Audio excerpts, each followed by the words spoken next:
Welcome back into the Sports Source. This segment brought to you by Southeast Termite and Pest Control. I read this week where an actress is suing a cruise line because she got all eat up with bed bugs in her cabin.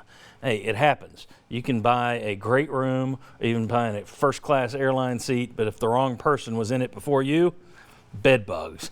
It's a bad beat. Call Southeast Termite and Pest Control if you wind up with that kind of a bad break. They know how to come into your house and clean it out. A lot of people do the self-treatment. It doesn't work. Southeast Termite and Pest Control, they know how to kill those critters, and unfortunately, it's a growing problem. Southeast Termite and Pest Control, that's who I trust to take care of my home. All right, let's take a look at the week ahead. We've mentioned it several times here. Kansas coming up, but first Tennessee on Tuesday. 9 p.m. start. I hate those late games. Ole Miss lost to LSU yesterday, 80-76. They're 9-8 on the year. They're 0-4 in the SEC. At home, you should get that one. Saturday, 4 o'clock at number 6 Kansas. College game day, and the entire college basketball world will have its eyes on you. Kansas won 66-57 at Texas yesterday. They're 14-3, 4-1 in the Big 12. And we talked about Tennessee struggles on offense. Well, yippee, Kansas is number 2 in the nation in Ken Pomeroy's defensive rankings.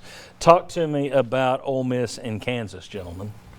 Well, you're right. The Tennessee should beat Ole Miss at home, but I watched them last night. I watched them a couple of times. They've got a little guard named Breein Tyree that, boy, you got to have a plan for him, and I'm sure they will. Kansas is tough a place to play as anywhere you can go.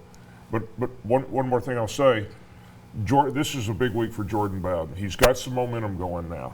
At Georgia and at Vanderbilt, and he did it inside the three-point arc. He's still not shooting well outside, but he has found ways to be more aggressive and more productive inside the arc, and he needs to keep that going. Yeah, to your point, Tyree had 36 points against LSU, who's got some of the best guards in the country. He had 36 yesterday. In addition to Bowden, I think, how about our identity? We saw yesterday we ended up playing better on the stretch where we worked inside out. We didn't shoot 8. We only shot 8 3-pointers, 2 of them in the second half. So it's also a big week from an identity standpoint of how we're going to play moving forward. And then I'm interested to see still, how does Uros, how does Santiago, can they continue to make progress into the lineup? Because that depth is a big key. Because Ole Miss, they're good. They're going to come at you. They're good from the standpoint of the way that they play is going to be a challenge for Tennessee to defend. Looking ahead to Kansas, and if Tennessee loses to Ole Miss, I'll fall back on my sword for looking ahead past Ole Miss throughout this entire show.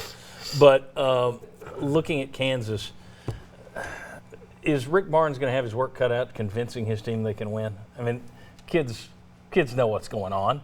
At the same time, they're all 20 and they think they can, climb Mount Everest. Where is this team mentally in terms of what Rick Barnes is going to have to do in that locker room before that game? Mentally, it's going to be a challenge. I think Lamonte Turner loss is a big deal in this moment.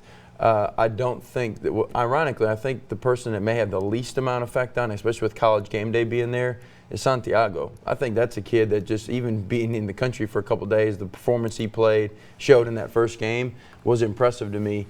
But college game day being there adds a whole nother layer of it.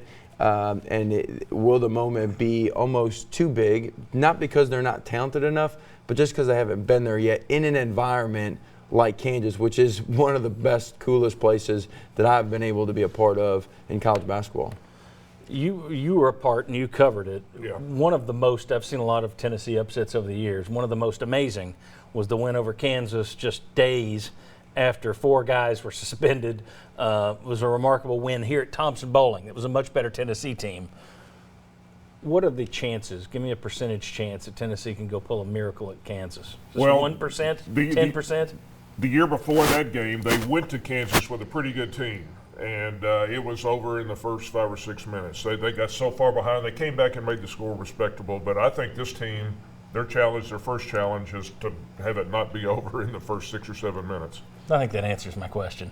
Yeah, I would put it below 10% chance. A lot of it has to do with they've gotten an elite point guard and an interior guy that's arguably a lottery pick. Yeah, Azubuike's a monster inside. All right, thanks to both of these guys. Mike, you'll be back in the next segment. Mark, we'll see you next Sunday. Thank you very much.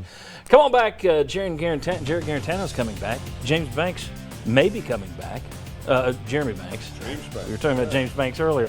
Jeremy Banks may be back. And the reaction has been kind of odd. We'll discuss that. Come on back on the Sports Source.